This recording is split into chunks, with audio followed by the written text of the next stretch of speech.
But I would argue that ultimately, what we all want, whether we know it or not, is to feel happy, to not, we don't want to suffer, obviously. And so those two go hand in hand, to feel a sense of fulfillment, to feel a sense of purpose. And as you said, you've touched on it a couple of times, be able to go to bed at night and feel, yeah, do you know what? This is good. This life, Lark. That's fundamentally, and it will come in different shapes and sizes. How for everyone, because we're all different and we're conditioned different, and we've got different skills and attributes and traits and talents and whatever else. But fundamentally, that's what we all want. Would you go along with that or not? Yes. You would. Yes. Yeah. Some people, I think, maybe don't think they have a choice, or they just do the stuff that's in front of them, or are kind of ground down and beaten down by life, but they don't think about it. But yeah, I think you're right. I think it's those things that what Maslow and his hierarchy of needs talks about. What was it, self-fulfillment at the top. I mean, I think that's exactly what most people at the heart of hearts do want. They just don't necessarily think about it. No. And I remember actually mentioning this to my dad. I wasn't going to name him, but I will. And he's like, I said, look, fundamentally, this is what we all want underneath it all, whether we realize. And he said, no, I don't think so. I think some people want to be rich, some people want to be powerful, some people want to be X, Y, Z. And I was like, well, why do you think they want that? Right now, I think I know that you mentioned to this. I don't know whether it was during the call or before that, but so many people are unaware of that. But it just bringing, awareness to this idea that this is what we want, but it's not going to just happen of its own accord. That actually we've got to do what you did, and question things in order to get everything, all our ducks in a row, to get this what we want, which is fundamentally happiness, fulfillment, blah blah blah, reduction of suffering, all that kind of stuff. Yeah, yeah. So we've got to be, an ego. I mentioned earlier, ego takes wanting to be right rather than wanting to get on with your partner, wanting to be right rather than speak to your parents again, wanting to be right rather than change.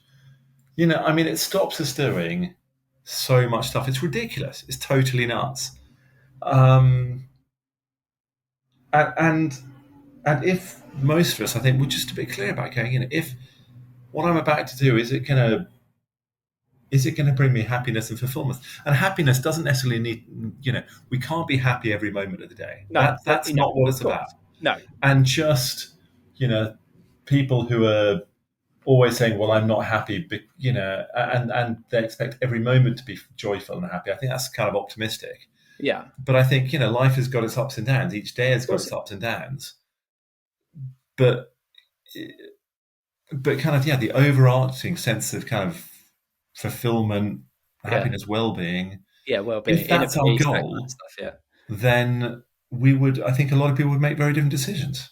Okay. Now, obviously, when it came to your rowing, you as you said, you always had that goal of boat speed and of winning, but yet, you were somewhat mindless in some of the things that you were doing.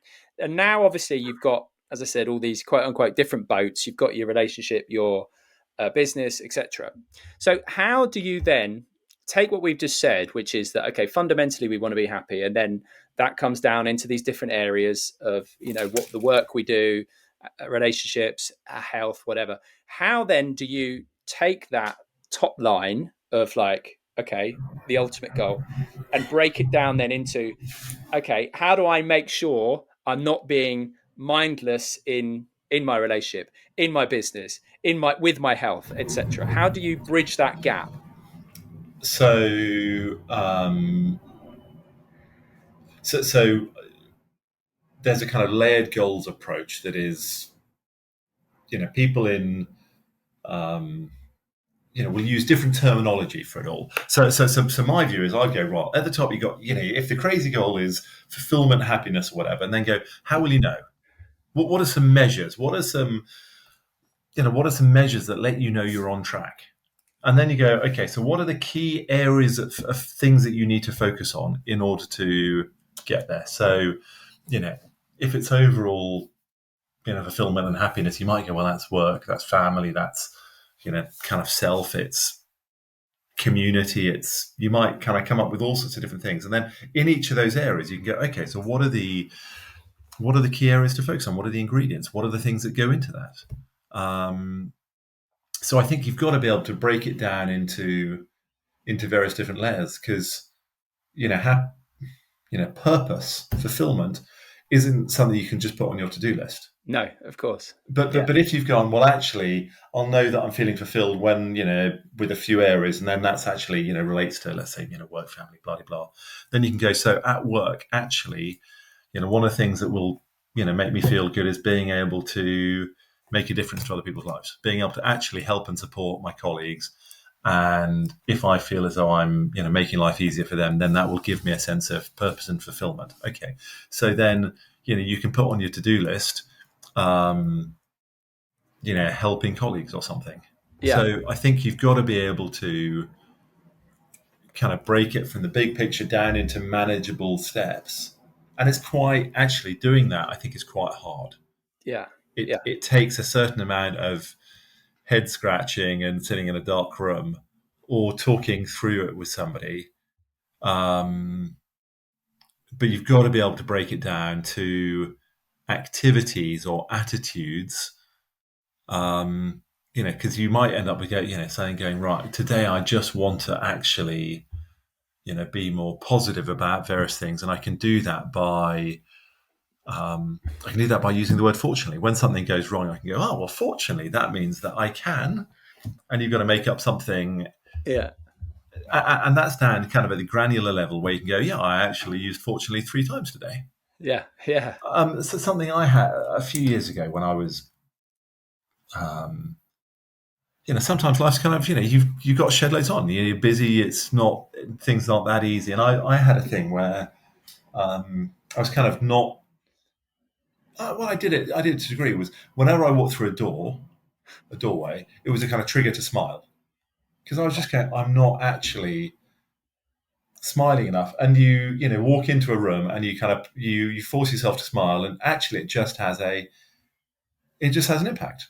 And to that, being happy, you go, oh my God, how do I do that? Well, actually, every time you walk through a doorway, if you force yourself to smile a bit, it's a silly little thing that actually makes a bit of a difference. Absolutely. There are so many ways of breaking it down and getting granular. So you can go, if I behave like this, if I say this, if I do this, it will help me, be, happy, fulfilled, whatever. All that stuff, which, as you said, is potentially a bit difficult to quantify, let's say, on a spreadsheet. But at the end of the day, we know how we feel. And so you mentioned about little granular things. And I've told you this before, but my wife did something really interesting during COVID that has had it was really impactful to just witness, which was, so she's quite naturally sunny disposition anyway, but then she started a gratitude diary, literally, I think probably a week or two before lockdown. And it wasn't to do with COVID. It was just, something she decided to do.